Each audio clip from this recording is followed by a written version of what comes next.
Hi guys, how are you? Welcome back to my channel. It's me, Steven, and welcome to Chicago. I am wiped out. You know all those flight attendant videos that you watch and they always talk about how tired they are? I don't often say this, but holy crap am I tired. I am wiped out. We just had today, let's see, yesterday, I'm on a 4-day trip that I picked up. Thank goodness. I'm on a 4-day trip. So yesterday we flew to Kansas City from Vegas. And then today we deadheaded from Kansas City to Orlando, Florida. And then we worked the flight from Orlando to Chicago. And the whole day was fairly easy. I don't really like deadheading. I don't like it. I'd much rather work a flight than deadhead. I know I sound crazy. I'd rather keep busy, but I did have some nice neighbors on both sides, so we had a nice time chatting. I took a little nap, read a little bit of a book, but I'd rather work a flight than deadhead, honestly. But we got to Orlando. I meant to say Orlando. And the trip from Orlando to Chicago was just a mixed bag. We had amazing guests, and everyone up near me was fantastic. But we had this one child on board that was a demon. In not to even exaggerate, a demon. This child was possessed. I mean, screaming in tongue. It was just over the top craziness for the entire flight. There wasn't a moment where the child wasn't not screaming. Thankfully, it was not near me. The only problem really during the flight was, people around the infant were perfectly respectful and very kind and very patient, more than I would have guessed. So no one caused an issue. It was a baby, it was a toddler. So what do you do, right? I did offer to see if there's anything I could give the child, like a snack or something that would have calmed them down or kept them busy. But no, there was none of that. And I offered something to the parents too, because the parents were so really exhausted by this and they were embarrassed as well. So I tried offering them something, but they were like, no, thank you, thank you. At one point, she was standing in the aisle and walking up and down the aisle, trying to calm the baby down. But the seatbelt sign was on, and we had some moderate turbulence. I'd say it was more than chop. It was moderate turbulence, but she kept refusing to sit down and buckle her seatbelt. It could have been very dangerous, but blah blah blah. All this to say, I am wiped out by a very strange day. So I was about to unpack my lunch bag and put it in the fridge. Once again, I don't have a freezer in this hotel. It's irritating. But I have a fridge. I should just count my blessings. So I was going to unpack it, and I figured I would actually show you what's in my lunch bag for this trip. Each trip is different, what goes inside the lunch bag. My main entree that I have in here is kind of similar to what I've done in the past, I guess, and then it's a pasta dish, I guess. Similar. So I was unpacking it and I thought, you know what, I should probably film this because for some reason I love watching videos of what is in other people's lunch bags. And there has to be somebody out there like me that likes to know what's inside in someone's lunch bag. So I started by taking this out. So this is a Magecto large cooler bag. They have a medium, a large, and an extra large. Do not buy the medium. It's exactly the same bag as an eBags crew cooler, which you probably already have. This is the large, my favorite bag in the universe. And they have an extra large, which is just a mistake to buy. It is too big. It's too large. And it's a few dollars cheaper than the large for some reason, but it just isn't. Just don't do it. Just go with the large. So this is the top compartment. It's really quite deep. If you watch my other video, which is a comparison video between the eBags crew cooler and the Magecto lunch bag. It's Magecto, Mogecto. I'm not going to put a link below. It's easy enough to find on Amazon. You can do this. Inside the top, I just have bits of hot cocoa mix. There's some odds and ends that didn't get into this pocket, honestly. It's like salt, pepper, sugar, condiments. And so what was inside here is my trusty Hot Logic Mini. Maybe one day I should do a short video on the Hot Logic and how much I love it. After I film this video, I'm gonna plug this in, throw one of my entrees in there. Then I'm gonna go downstairs, hit the gym, come upstairs, take a shower, do my skincare, and by the time I finish that, my dinner will be hot, and I can eat that and then hit the sheets. It's about 8:45 right now. What time is it now? It is 9 o'clock Chicago time, and our van time is 8:40. So I have plenty of time to gym, eat, sleep. So it's nice. So inside here, I have most of my snacks that don't need to be kept cold. There's two granola bars. Granola bars are from Grab and Goes that we get from the hotels. If a hotel does not offer breakfast in the morning because we have an early show time, they'll give us what's called a Grab and Go, and that could be an assortment of anything inside a bag. Sometimes it's a muffin, a bagel, sometimes it's yogurt, sometimes there's granola bars, an apple. I get a lot of apples. I'll show you those in a minute. And a bottle of water or some juice or something. Just a little snack. It's not enough to really tide you over, but it's something. Little mini chocolate bar because it's the day after Halloween. These I'm in love with. I get these actually at TJ Maxx. I hope I can find them again. They're just a little teeny bag of chocolate covered blueberries, and it's just enough. It's a tiny handful just to eat and feel like I've, eaten something a little worse for me than this, and very satisfying. Inside here, a giant bag of candy. Well, it's not giant. But if you've watched my video where I'm an old lady, the title is, I think I'm an old lady, whatever. I have achieved true old lady status because I love butterscotch. I love caramel. I do. And so I bought these Werther's. I know I'm an old lady. These Werther's hard candies, the one that you'll find in your grandmother's purse. And there's some caramels and some raisin. If it's like 3 or 4 in the morning and I wake up hungry because I've been starving myself, I'll put one of these in my mouth, let it melt. And by the time it melts, I usually feel like I've had a little treat and I can go back to sleep. It's nice. Or it's something to keep myself busy with on the airplane. So I'll have 1 or 2 of those. That bag should last me quite a long time. And then inside here, I have these little mini tortillas. These have been really fantastic. They don't take a lot of room, clearly. They seem to last forever, and they're really helpful. For what else I had in the top compartment, a little tub of Nutella, and I have 2 tubs of peanut butter that I keep in here. So I can make a little teeny sandwich of Nutella and peanut butter if I don't want to eat something on the airplane. And my food that I have in my bag typically needs to be kept cold, so I can make a little sandwich. In this pocket over here, I've got 1, 2, 3, 4. I'm not going to start juggling. 5. These little, I don't know what these are called. Huggies, Halos, something. Little tangerine things. And I forget I have those in my bag until they go bad, but I'm going to leave those out so I can eat them. This pocket is just full of hot sauce, honey, stuff like that.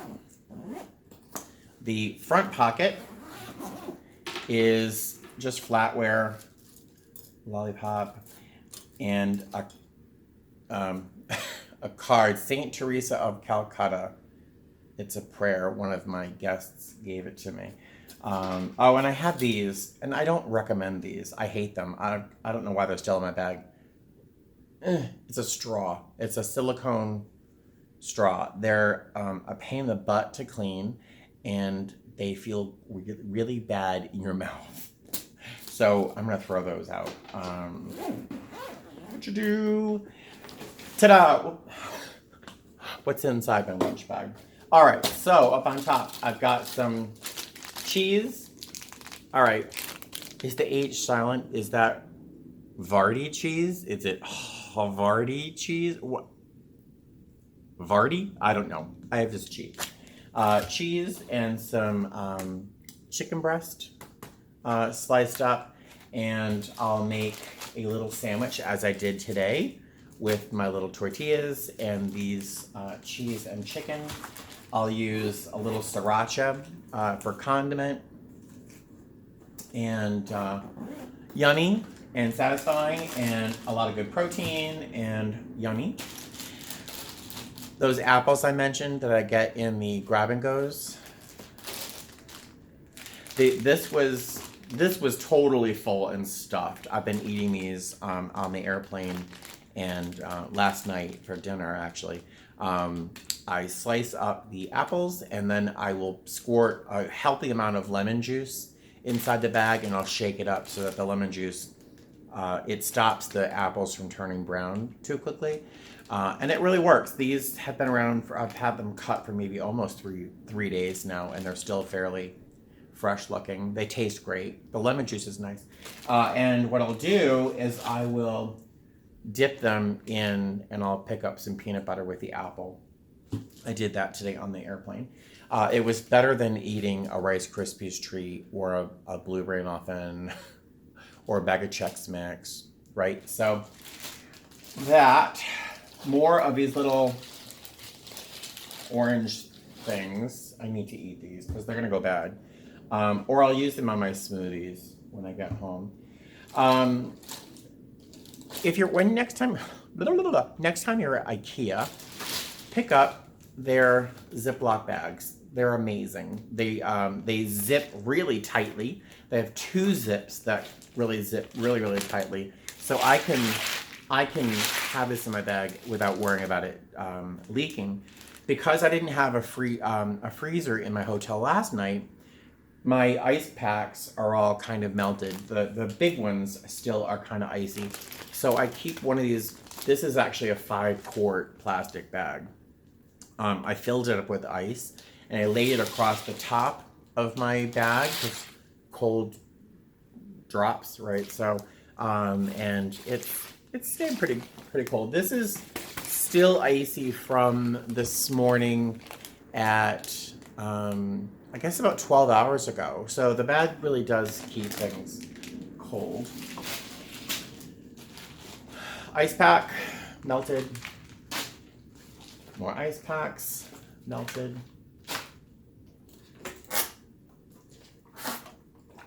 More ice packs melted. I got myself sick once. It's never going to happen again. By not keeping my food cold enough, and I know it was my fault. I just didn't pack enough ice packs. I was lazy, and I let my food get warm, and I ate, and I just violently ill. It was very unattractive. 2 things of yogurt, which I will eat with by itself because it's plain yogurt with honey, or I'll dip apples into the yogurt. I'll probably eat one of these at least after the gym with my dinner, just to have a little protein. And I have 2 of these left. I had 4 of them in my bag. These just are little, where did I get them? Target. Just little disposable plastic things. I just placed an order at QVC for something called Lock and Lock, which is just food storage containers that are supposed to be amazing. So when I get those, I'll give you a little review of those. It is not terribly photogenic, my dinner. How's that for an understatement? How pretty is that? It's not dog food. I'm not that broke. But it's pretty unappetizing, but it's delicious. All right, so I have 2 of these in here, and I'll tell you what this is in a second. I made it in my, guess what? Yes, my Instant Pot, my pressure cooker. So I got 2 of these left. I had 4 of them. These are probably 3 cups. I guess about 3 cups each. And then I have 2 of these big ice packs. They're kind of slushy. They're still very cold. The cooler is amazing at keeping food cold. So that's what's in my lunch bag. Ta-da! It's enough food for 4 days easily. Like I said, I had 2 of these already. I ate a lot of apples. I had 1 yogurt earlier. This bag weighs almost as much as my rollerboard. No joke, no lie. All right, so this thing, let's revisit this. Oh, right? Delicious. So in my Instant Pot, and you don't have to do this in an Instant Pot, and you can write this down if you want to. It's a recipe I found in a magazine on board, which goes to further prove that I'm an old lady. I'm ripping out recipes from magazines and making them in my pressure cooker. I'm an old lady. So what is in there is I had a 19-ounce package of hot Italian turkey sausage. I browned that in the bottom of my Instant Pot with a little bit of vegetable oil. So I browned that up with like 7 cloves of garlic, maybe even 8. I know, no vampires on this guy. Like 8 cloves of garlic because I love it. A big giant onion, some hot pepper flakes, and a big squirt of sriracha just in case. And so I browned that all up, cooked that, threw in a box of, wasn't ziti, one of those pastas. Threw a box of pasta in there dry, doesn't have to be cooked. Put 2 cups of water and 1 cup of broth. I had some chicken broth left over, so I threw that in there instead of 3 cups of water. And then I threw in a jar of tomato sauce. And I closed the Instant Pot up. I cooked it for 4 minutes on high pressure. 4 minutes. It probably took 10, 15 minutes to come to pressure. But then once it comes to pressure, it only takes 4 minutes to cook. 3 minutes. I put it on for 3 minutes because 4 minutes, the pasta's too soft. So 3 minutes, and then I stirred in a 1/4 cup of Parmesan cheese ground up, and then 1 8-ounce block of cream cheese. I know it's a diet dish. So an 8-ounce block of cream cheese, I cut that up and put that in and stirred it around until it melted. And I ate until I was sick. It was so friggin' delicious. And then I put it in these little plastic containers, and this is my entree for my 4-day trip. Bet you didn't think you were getting a recipe on top of all that, right? So my Instant Pot, if you've watched my last few videos, I mention it all the time. It has been such a lifesaver when it comes to food prep. It makes things just so damn easy. It's crazy. My next plan for my next trip is to throw in 4 frozen chicken breasts. You just throw the frozen stuff in there, throw your seasonings in, cook it for 20 minutes, 25 minutes, and then you can literally shred it with 2 forks and then do anything else to it. So we'll see. I might do that next time. That is what's in my lunch bag. So, if you have any comments or questions, feel free drop me a comment below. And something of note is this is my 100th video. I have 100 videos on my channel now, which I think is absolutely crazy. It's crazy. You all know how long my videos can be sometimes. I do apologize. But I have 100 videos. It's crazy. Some of them is a couple that are 3 or 4 minutes long, really. A couple that are 10 minutes long, but most are 20 to 30 minutes. And I just can't imagine how much time it's taken to film these things. Because I don't edit anything, I think some things I say that are valuable might be edited out by accident, So it's a free-form chat, you and I. But the amount of times I've filmed certain videos because I said something wrong, I said my airline's name out loud, I did something wrong or something happened that I would go, oh, darn, and then I'd film it all over again. And just to think of the sheer number of hours I have spent talking to my camera is crazy. And that you have watched them is beyond humbling. So I really think you guys are amazing. My next video, before I let you go, my next video is going to be, I think, about facial hair for guys. So girls, you might not want to watch that video. I get a lot of questions from guys. About 30% of my subscribers are men. Hi guys, thanks. So about 30% of my subscribers are guys, and a fair number of them have beards. And I get messages all the time, emails and messages pictures of guys with beards, and they're like, hey, you know, is this going to work? Should I cut it? Should I trim it? Should I shave it? What do you think? And so I think I'll do a video about men and facial hair for and being a flight attendant. And so if you are a guy watching this, please watch the next video, because I'm going to ask you to help me out with some information in terms of whether or not your airline allows facial hair or not, if you're currently a flight attendant. And that's it. So thanks so much for watching. Let me grab my remote control to my camera. It's so nice. You guys have a great night, and fly safe. All right, bye.